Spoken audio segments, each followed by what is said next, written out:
Come ride the little train that is rolling down the tracks to the junction. Forget about your cares, it is time to relax at the junction. Lots of curves, you bet, and even more when you get to the junction. Petticoat Junction. There's a little hotel called the Shady Rest at the junction. Petticoat Junction. It is run by Kate. Come and be her guest at the junction. Petticoat Junction. And that's Uncle Joe. He's a moving kind of slow at the junction. Petticoat Junction.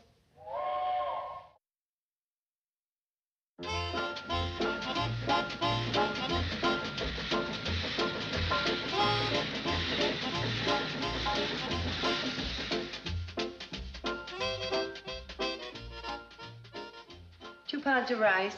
2 pounds of rice. Box of dog biscuits. 1 box. 1 box of dog biscuits. Did I say that we needed raisins? Raisins? Mm-hmm. Yep. You planning on coming shopping with me? No. Then who's going to translate this list for Sam? Can't you read my writing? I can read it. I just don't know what it says. 1 brisket of kabubbles. 1 basket of crab apples. Fill pens of flavor. 5 pounds of flour.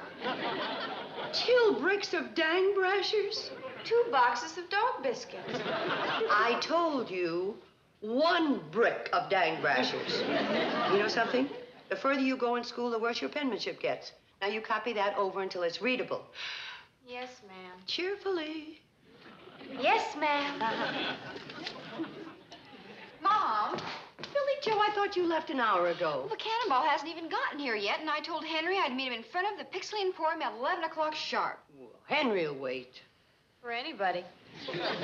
Why does the cannonball always have to be late when I'm in a hurry? Or maybe Charley and Floyd stopped to spike in a rail. They found one loose the other day. It's a lucky thing they were going slow. Even when they're going fast, they're going slow. Where are they?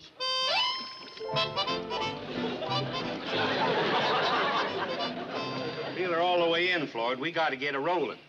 I sure wish we could fish another 10 minutes. Well, we can't. We got to pick up Billie Jo, you remember? Hey, wait a second. I didn't give you the start signal. Is that 2 clangs or 3? Don't you remember? Of course I remember. I invented this, didn't I? You invented the clothesline? No. Oh, you invented the cowbell. Of course not. Well, then just what did you invent? I invented tying the clothesline to the cowbell so's I could signal you from the coach. That's some invention. Ha! Yeah? Well, they laughed at Alexander Graham's bell, but without it, nobody had heard the telephone ring. All right, Edison, give me the start signal. Okay. 3 clangs is for stopping. That's 4 clangs. That's a lunch signal. Well, that'll get you stopped. 2 clangs is for starting. I know. Well, why didn't you do it? I like to see your jowls jump when you get mad.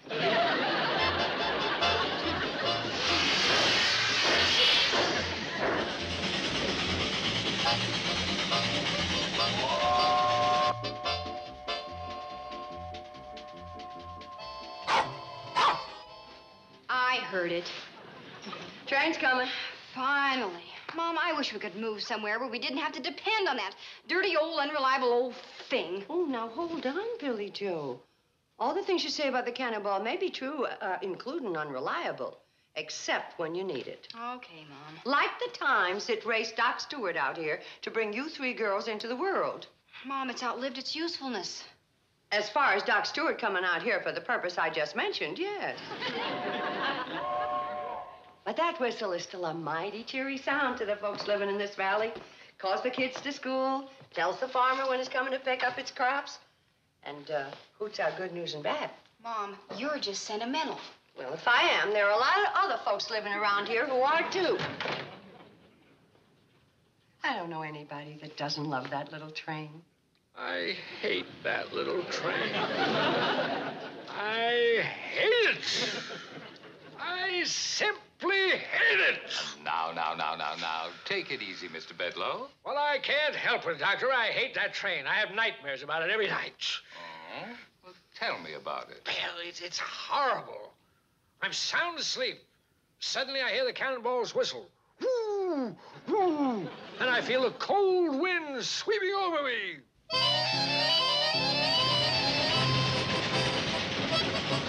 I try to move, but I'm tied to the front of the locomotive. The track races toward me. I yell for the engineer to stop the train. Stop! Stop! But the engineer isn't running the train. It's my arch enemy, Kate Bradle. I look ahead and I see something. The rails come loose. We're gonna crash. We're gonna crash! Stop! Stop!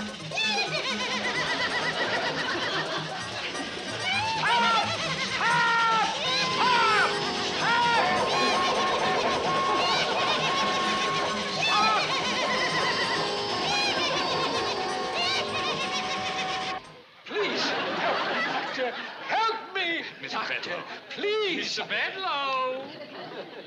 Would you mind? Oh. I'm sorry, Doctor. Oh, that's all right. Why do I have these nightmares? There's a very simple explanation. You want to destroy the Hooterville cannonball in Kate Bradle. Well, that's not a nightmare. Putting the cannonball out of existence is the sweetest dream of my life. Then why haven't you done it? Because the president of our railroad, Norman B. Curtis, likes the cannonball. There's a nut for you. He's threatened me with immediate dismissal and loss of my pension if I ever do it any harm. Well, there's your answer. Mm-hmm.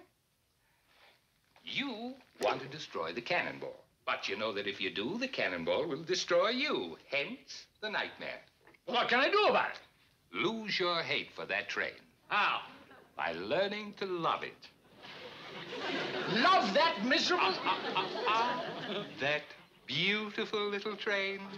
Keep saying over and over to yourself, I love that train. I love that train.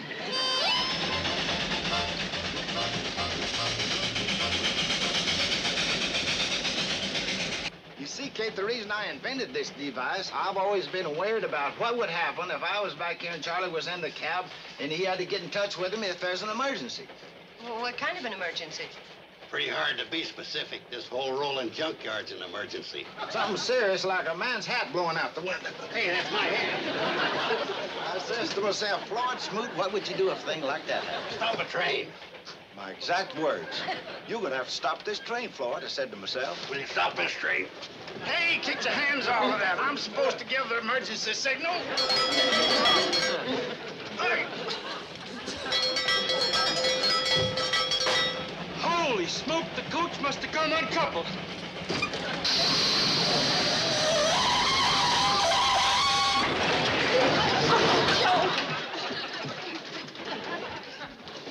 Get me out of this. Where's the dog? Oh, my goodness!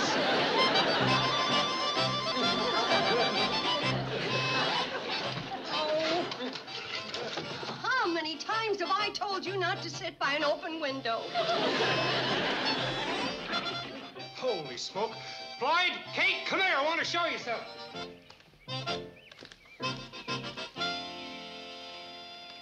Joe, it must have been the hand of Providence that took your hat and blew it out the window. No, it was a hand of Floyd Smoot. Not that I want to take any credit from anyone. Well, whoever it was, let's just be thankful. Amen. Now, let's get the tools out of the box and get this rail spiked, huh?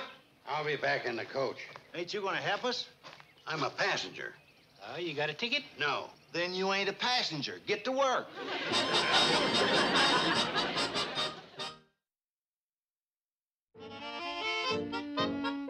Not only am I suing the CNFW Railroad $20 for the loss of a brand new hat, but... Uncle Joe, you paid $8 for that hat 5 years ago. He paid $3 10 years ago. I never save sales slips. Let's see now, where were we? Suing the railroad for a brand new 10-year-old hat. You ought to pay them $2 for losing that hat. You got better ones. But that was my favorite. In addition to suing you for my favorite hat, I'm suing you $4.50 for 3 hours of labor at $1.50 an hour for repairing the tracks. Labor? All you did was stand around telling Floyd and Charley what to do. Well, I ought to ask them for more money. A foreman gets higher wages. Well, it seems to me if you're going to write any kind of a letter, it ought to be to have them replace all that old track. Yeah, we ought to make Bedloe cough up some money for that. That'd be a good way to shut the cannonball down for good. Well, somebody at that railroad ought to know what's going on, or there's going to be a bad wreck. Maybe I should write a personal and private letter to the one friend the cannonball has at the CNFW. Who? The president, Norman P. Curtis.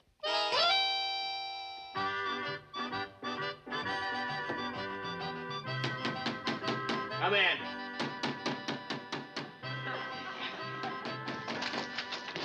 You wouldn't dare.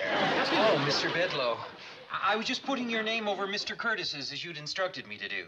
I told you to make it permanent. But, Mr. Bedloe, Mr. Curtis is having only a minor operation. Well, let's not give up hope so easily. Have you read Kate Bradley's letter? No, sir. That's addressed to Mr. Curtis, and it's marked personal and private. I don't think you should have eaten... Evans, you're not paid to think. You're paid to grovel. That's better. Well, it seems that the Hooterville branch line is in desperate need of new track. That's why the cannonball might be wrecked and put out of commission forever. That'd mean the economic ruin of everybody in that valley. Kate Bradley would lose the Shady Rest Hotel. Oh, sir, I bet your heart is bursting with joy. What fiendish plot are you hatching to hasten the cannonball's demise? I'm going to save it. What? Well, Evans, you see before you the new Bedloe. I'm going to write Kate Bradley and tell her she's got nothing to worry about. That I'm taking immediate action to remove that old, dangerous track. Oh, that's wonderful, sir. I'm sure it's exactly what Mr. Curtis would have done. Well, Evans, sitting behind the desk of that good man and smoking his cigars, using his electric razor, some of his goodness must have rubbed off on me. I loved that train. I love that little train.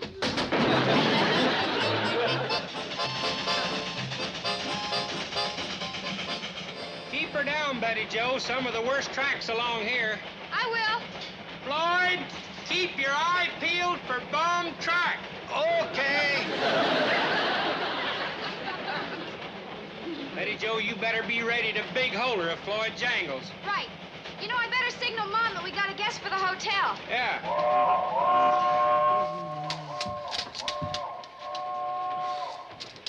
Let me see that letter, Evans.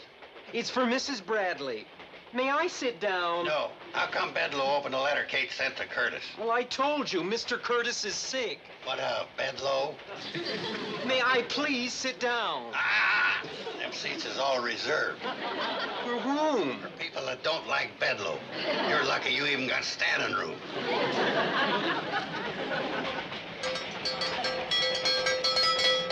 Big holler, Betty Jo.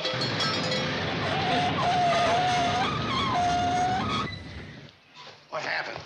We found your hat.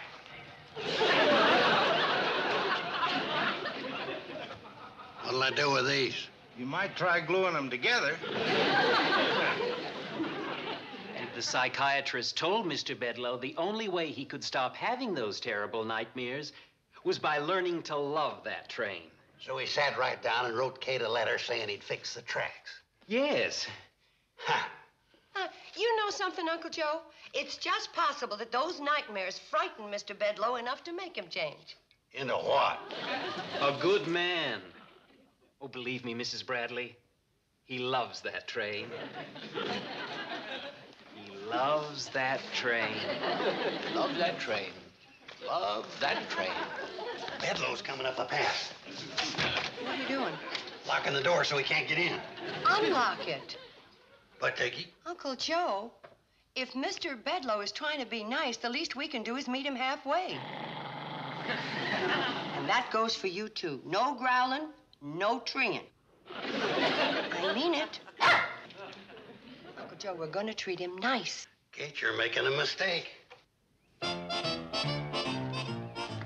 Hold it, boy.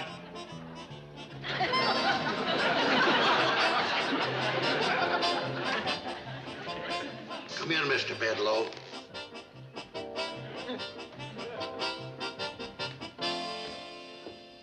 I thought there might be a bucket of water over that door. Mr. Bedloe, how are you? Fine. Good to see you, Mr. Bedloe. Darn that Floyd and his stupid ideas. We got your room all ready, the finest in the house. Take Mr. Bedloe's bag up.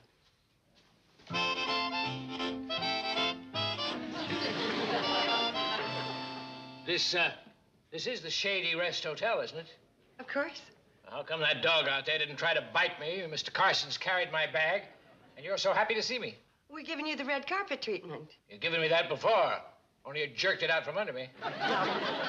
After reading your letter and the wonderful thing you're going to do for the branch line, I figured that if it was possible for you to change, it's possible for us to change, too. Yes, but... Mr. Evans said you love the train, and if you love the train, we love you. Your favorite, chicken and dumplings for dinner.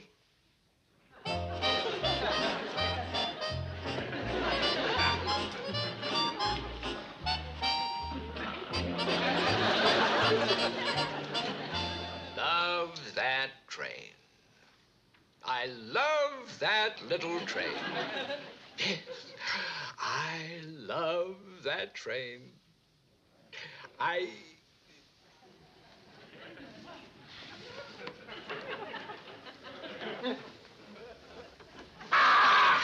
Let go! Let go! I caught you, huh? Trying to steal my shoes, were you? Oh, no, sir.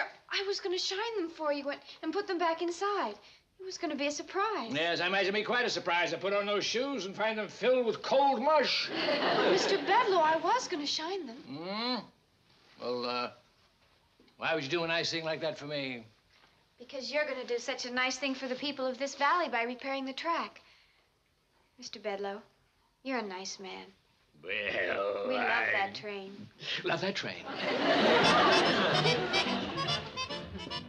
Mr. Evans, aren't you going to eat breakfast? Oh, I haven't got time. If you don't mind, I'd like to borrow your handcar to go into Hooterville to send this telegram for Mr. Bedloe. Oh, sure. Let me see that. Uncle Joe. He's not borrowing our handcar to do Bedloe's dirty work. Take a look at this, Kate. Road Superintendency and FW Railroad. Dispatch track gang to Hooterville immediately to begin track work, Homer Bedloe. Pretty slick, huh? Where's the other telegram? What other one?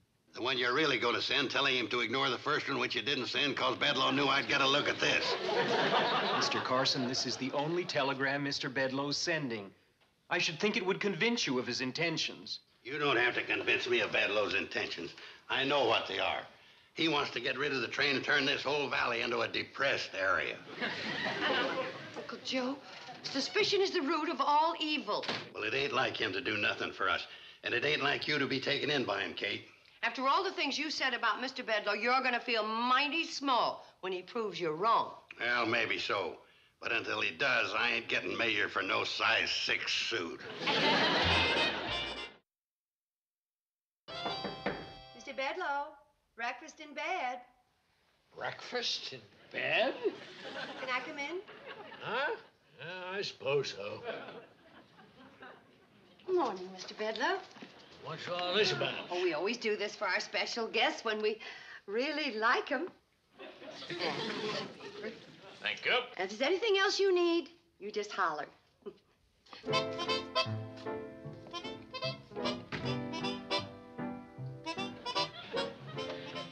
Pooch, come here. Taste this.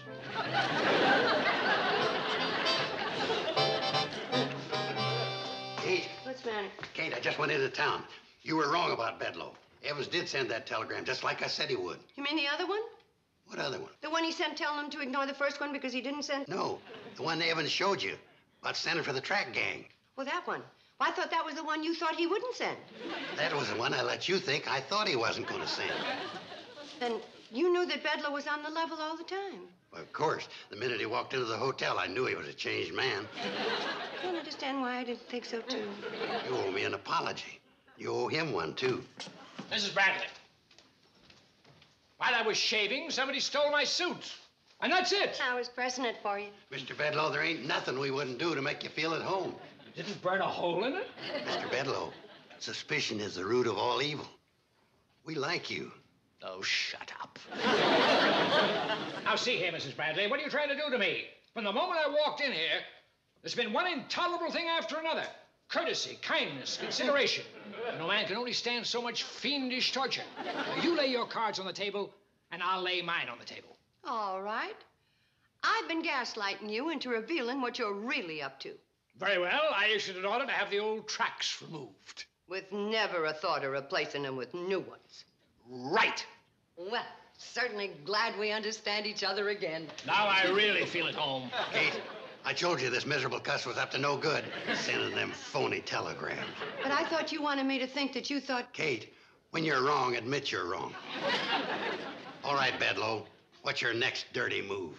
When that track gang gets here tomorrow, they're going to start pulling up the tracks, and the hootable cannonball will never run again. I hate that train. I hate that little train. Just a minute, Homer. Sam went up to the county seat, got the judge to issue this little paper. It's an injunction preventing you from touching those tracks. Oh?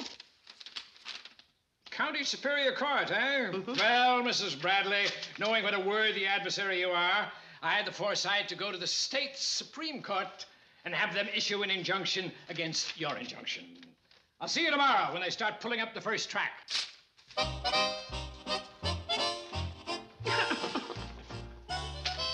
Anybody know where I could sell a second-hand conductor's uniform? It was second-hand when you bought it. Charlie, I'm never going to get to drive the cannonball again. There, honey. Love that train. Love that train. I love that train. You've lost your nice little smile, haven't you?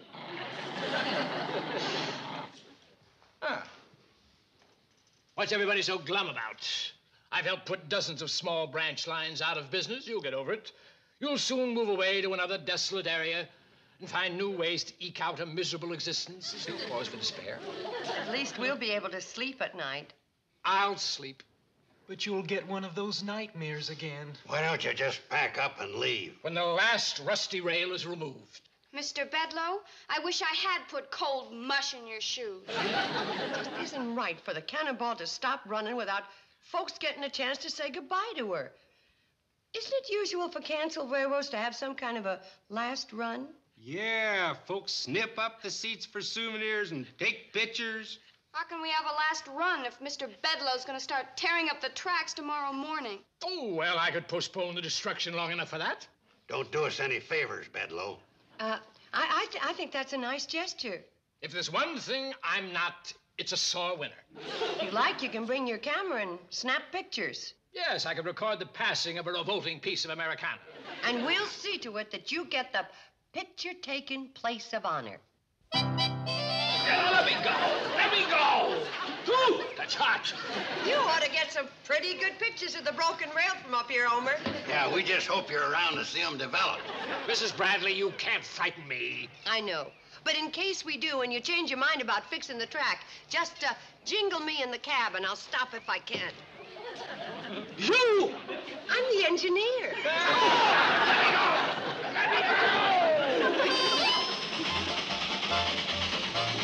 Let me go! Let me go! Mrs. Bradley, stop this train! That's what Mr. Evans said I did in Homer's nightmare. Slow down. No need to worry about this stretch of track. Sound as a dollar. Of course, Bedloe don't know that. Help! Help! Stop the train! Stop the train! You gonna fix the track? I promise! I promise! You better stop her, Charlie. Oh, let's bluff him a little longer. Yeah. No, we can't bluff much longer. Take a look. Holy smoke!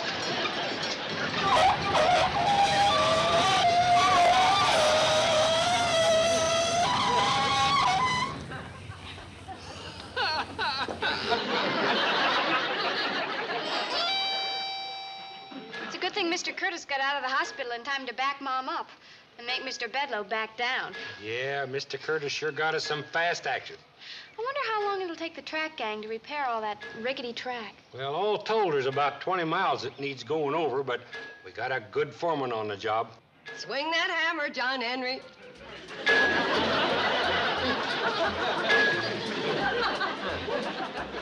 Now, faster, Bedloe. Yeah, to this tempo. I love that train. I love that train. I love that train. I love that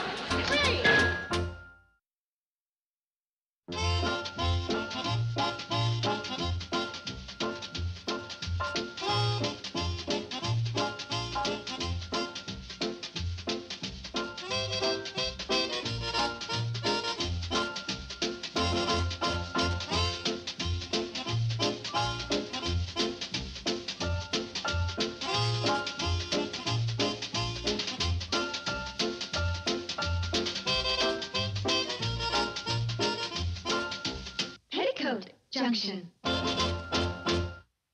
This has been a Filmways presentation.